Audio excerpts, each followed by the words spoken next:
प्राचीन काल में अम्बरीश नामक राजा थे, जिनकी प्रजा बहुत सुख शांति से रहती थी। वह मोह माया से दूर होकर अधिकतर समय ईश्वर की आराधना में लगाते थे। राजा अम्बरीश भगवान विष्णु को ही सब कुछ मानते थे और भक्त रूप में सरल जीवन बिताते। उन्हें दान पुण्य परोपकार करते देखकर लगता जैसे खुद भगवान ही सब कार्य हाथों से करा रहे हों। उनका मानना था कि ये सांसारिक सुख सब एक दिन नष्ट हो जाएंगी, पर भगवान की भक्ति ही उन्हें लोक परलोक और सर्वत्र साथ रहेगी। राजा की निस्वार्थ भक्ति से प्रसन्न हो भगवान ने सुदर्शन चक्र उनकी रक्षा के लिए नियुक्त कर दिया था। एक बार अम्बरीश ने विष्णु जी की पूजा कर महाभिषेक किया, ब्राह्मणों पुरोहितों को भोजन कराया और दान दिया। इसके बाद ब्राह्मण देवों की आज्ञा से अम्बरीश व्रत की समाप्ति पर पारण करने बैठे ही थे कि अचानक दुर्वासा आ गए। अम्बरीश ने आदर से बिठाया और भोजन के लिए प्रार्थना की तो दुर्वासा ने कहा, राजन रुको, मैं नदी में स्नान करके आ रहा हूं।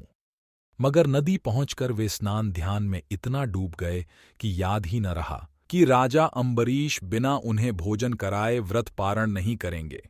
द्वादशी खत्म होने को थी। तिथि रहते पारण न करने पर व्रत खंडित होता और दुर्वासा को खिलाए बिना पारण नहीं हो सकता था।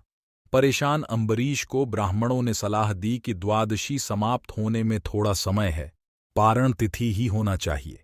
आप सिर्फ जल पीकर पारण करें, जल पीने से भोजन का दोष नहीं लगेगा। ब्राह्मणों की आज्ञा से राजा ने पानी से व्रत पारण किया, मगर वह जल पी ही रहे थे कि दुर्वासा आ गए।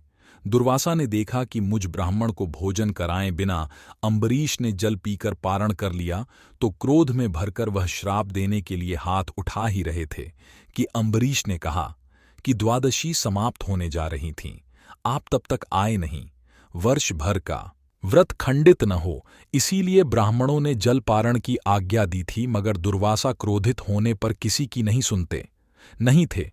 उन्होंने अपनी जटा से एक बाल उखाड़कर जमीन पर पटक दिया और कहा, लो, मुझे भोजन कराए बिना पारण करने का फल भुगतो इस बाल से पैदा होने वाली कृत्या। बाल जमीन पर पड़ते ही भयंकर आवाज के साथ कृत्या राक्षसी प्रकट हो गई और अम्बरीश की ओर लपकी। मगर भक्त पर निरपराध कष्ट आया देखकर रक्षा के लिए सुदर्शन चक्र प्रकट हो गए और उन्होंने राक्षसी का वध कर डाला। कृष्ण जी के सुदर्शन चक्र को अपनी ओर आते देखकर दुर्वासा घबराकर भागे, मगर चक्र पीछे लग गया। कहीं भी छिपते तो चक्र पीछा करता। ब्रह्मलोक में ब्रह्मा के पास पहुंचे तो ब्रह्मा जी बोले, मैं तो सृष्टि बनाने वाला हूं, किसी की मृत्यु से मेरा संबंध नहीं, आप शिव के पास जाएं। शिव बोले, मैं रक्षा नहीं कर सकता, यह विष्णु चक्र है, तुम विष्णु के पास जाओ। दुर्वासा भागे भागे विष्णु जी के पास पहुंचे। वहां भी चक्र चक्कर लगाता पहुंचा। विष्णु जी ने कहा कि दुर्वासा, तुमने तप से जितनी भी शक्ति प्राप्त की वह क्रोध श्राप देने में नष्ट कर दी। तपस्वी हो, तपस्वी का गुण धर्म क्षमा करना होता है। विचार करो अम्बरीश का क्या अपराध था। अब चक्र मेरे हाथ से निकल चुका है, इसलिए जिसकी रक्षा के लिए यह तुम्हारे पीछे घूम रहा है उसकी शरण में जाओ। केवल अम्बरीश ही इसे रोक सकता है। दुर्वासा उल्टे पांव अम्बरीश के पास लौटे। अम्बरीश अब तक बिना अन्न ग्रहण किए उनकी प्रतीक्षा कर रहे थे। दुर्वासा को देखते ही प्रणाम कर बोले, मुनिदेव, मैं प्रतीक्षा में बिना अन्न ग्रहण किए हूं। दुर्वासा ने चक्र की ओर इशारा करके कहा, राजन, पहले इससे मेरी जान बचाओ, यह मेरे पीछे पड़ा है।